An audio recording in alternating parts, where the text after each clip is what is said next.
ایک شخص تھا جس نے اپنی زندگی میں کبھی بھی کسی غیر عورت کی طرف نظر اٹھا کر نہیں دیکھی۔ ایک بار کچھ یوں ہوا کہ وہ شخص بہت ہی زیادہ تنگ دست ہو گیا۔ نوبت یہاں تک پہنچی کہ گھر میں فاقے شروع ہو گئے۔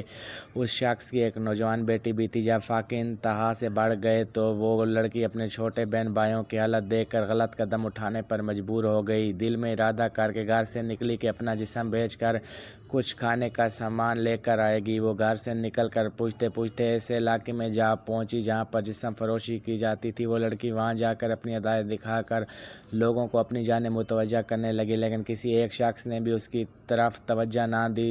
توجہ تو دور کی بات، کسی نے اس کی طرف نظر اٹھا کر بھی نہیں دیکھا۔ لوگ آتے اور اس کی طرف نظر اٹھائے بنا گزر جاتے۔ خیر اسی طرح کھڑے کھڑے شام ہو گئی۔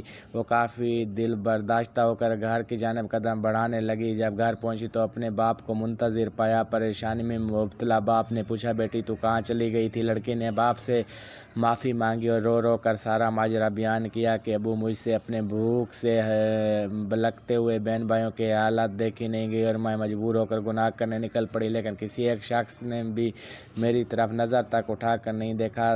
سارا ماجرا سننے کے بعد باپ نے اپنی بیٹی سے کہا، بیٹا تیرے باپ نے آج تک کبھی کسی غیر عورت کی طرف آنکھ اٹھا کر نہیں دیکھا، تو پھر یہ کیسے ممکن تھا کہ کوئی تیری طرف نظر اٹھا کر دیکھے؟ اس لیے اپنی نظر کو عورت کی چادر پر بھی نہ ڈالو، کیونکہ نظر شہوت کی بیج ہوتی ہے۔ آج تم بچو گے تو کل تمہاری اولاد محفوظ ہوگی۔ اللہ تعالیٰ آپ سے دعا ہے کہ اللہ تبارک و تعالیٰ ہمیں بد نظری سے محفوظ فرمائے۔ آمین ثم آمین۔